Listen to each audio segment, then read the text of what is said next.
नाशिकमध्ये अत्यंत मोठा असा पूर आलेला आहे आणि सगळ्यात महत्त्वाचं असं की नाशिकचं एक श्रद्धेचं स्थान आणि म्हणजे आपल्यासमोर दिसून येऊ शकते जे ते दुतोंड्या मारुती पूर्णतः पाण्याखाली गेलेलं आपल्याला दिसून येऊ शकतं आहे. आणि यावरून लक्षात येते पुराची पातळी किती असावी आणि पूर किती प्रमाणात किंवा कुठपर्यंत जात असेल आणि याची हानी किती लोकांना बसत असावी. तर खूप मोठ्या प्रमाणात हा पूर आलेला आहे. दिसून येऊ शकतो की तो प्रवाह अजून वाढत चाललेला आहे.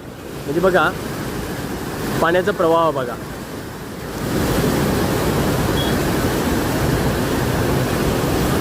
हा प्रवाह अजून वाढत चाललेला आहे.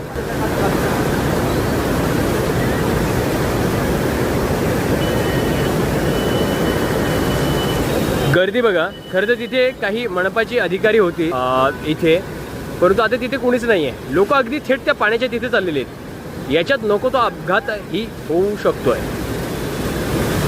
बघा इथे आहेत काही प्रशासकीय अधिकारी मला वाटतात, परंतु ती सुद्धा तिथे अडवत नाहीत लोकांना. तर हा पाण्याचा प्रवाह नाशिककरांची प्रचंड अशी गर्दी झालेली याला बघायला. परंतु याच्यामध्ये काळजी अशी घेतली पाहिजे की आपण जी गाडी इथे लावता आहात म्हणजे जी ब्रिजवरच सगळी लोक गाडी पार्क करतात, ती गाडी तिथे न लावता दुसरीकडे लावायला हवी, जेणेकरून आपल्याला काय करता येईल तुम्हाला बघता येईल. आता बघा इथे श्री चक्रधर स्वामी ते सुद्धा पूर्णतः पाण्याखाली आहे. सगळी मंदिरं पाण्याखाली आहेत. हे रामकुंड जे आहे तर ते सुद्धा पूर्णतः पाण्याखाली आपल्याला दिसून येत आहे. आणि हे नाशिककरांच्या श्रद्धेचं आणि महत्त्वाचं ठिकाण म्हणजेच दुतोंड्या मारुती जे पूर्णतः पाण्याखाली आपल्याला दिसतोय, पूर्णतः बुडालेला आहे. त्याचा काहीसा जो भाग आहे तोच आपल्याला दिसतोय.